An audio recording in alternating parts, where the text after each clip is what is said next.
بسم الله الرحمن الرحيم. يا الله يا رزاق يا ستار يا قهار يا عزيز يا جبار يا كريم يا ستار يا عليم يا رزاق. بسم الله الرحمن الرحيم. الحمد لله رب العالمين الرحمن الرحيم مالك يوم الدين. إياك نعبد وإياك نستعين.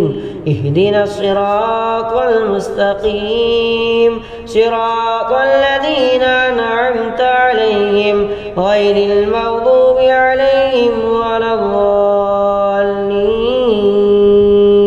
فاذكروني أذكركم واشكروا لي ولا تكفرون. يا أيها الذين آمنوا استعينوا بالصبر والصلاة إن الله مع الصابرين. ولا تقولوا لمن يقتل في سبيل الله أموات بل أحياء ولكن لا تشعرون. ولنبلونكم بشيء من الخوف والجوع ونقص من الأموال والأنفس والثمرات وبشر الصابرين الذين إذا أصابتهم مصيبة قالوا إنا لله وإنا إليه راجعون. أولئك عليهم صلوات من ربهم ورحمة وأولئك هم المهتدون.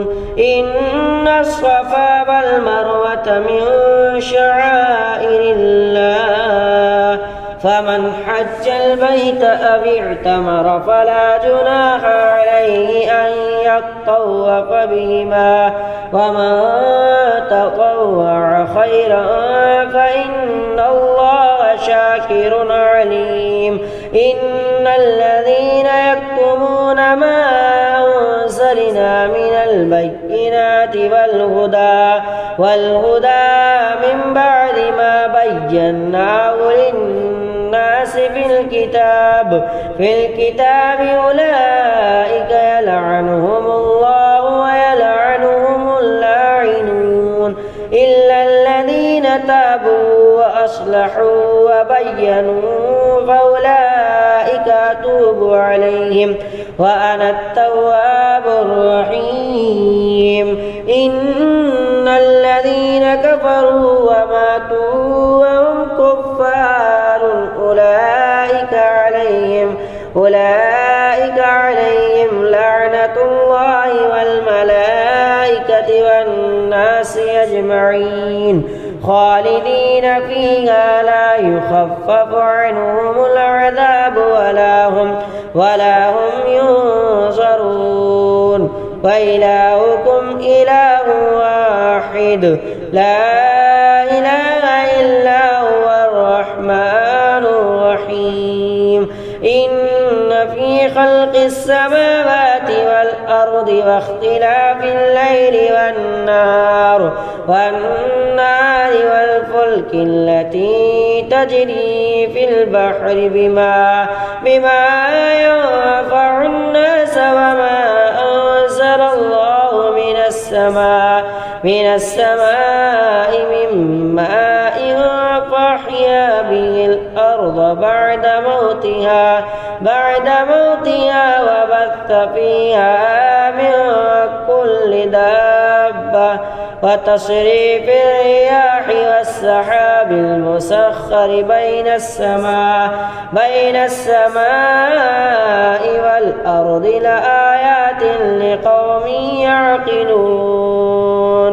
يا أيها الذين آمنوا أنفقوا مما رزقناكم من قبل أن يأتي يوم لا بيع فيه ولا خلة ولا شفاعة والكافرون هم الظالمون الله لا إله إلا هو الحي القيوم لا تأخذه سنة ولا نوم له ما في السماوات وما في الأرض من ذا الذي يشفع عنده إلا بإذنه يعلم ما بين أيديهم وما خلفهم ولا يحيطون بشيء من علمه إلا بما شاء وسع كرسيه السماوات والأرض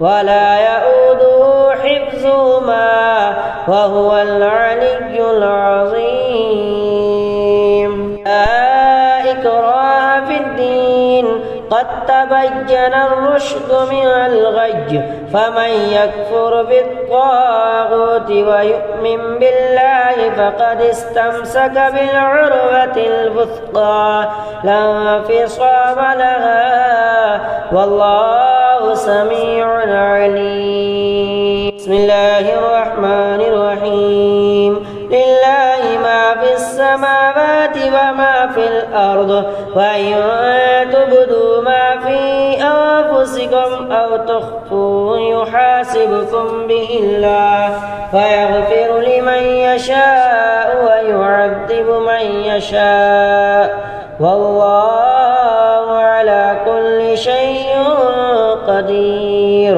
آمن الرسول بما أنزل إليه من ربه والمؤمنون كل آمن بالله وملائكته وكتبه ورسله لا نفرق بين أحد من رسله وقالوا سمعنا وأطعنا غفرانك ربنا وإليك المصير. لا يكلف الله نفسا إلا وسعها لها ما كسبت وعليها ما اكتسبت ربنا لا تؤاخذنا إن نسينا أو أخطأنا ربنا ولا تحمل علينا إصرا كما حملته على الذين من قبلنا ولا تحملنا ما لا طاقة لنا به واعف عنا واغفر لنا وارحمنا أنت مولانا فانصرنا على القوم الكافرين.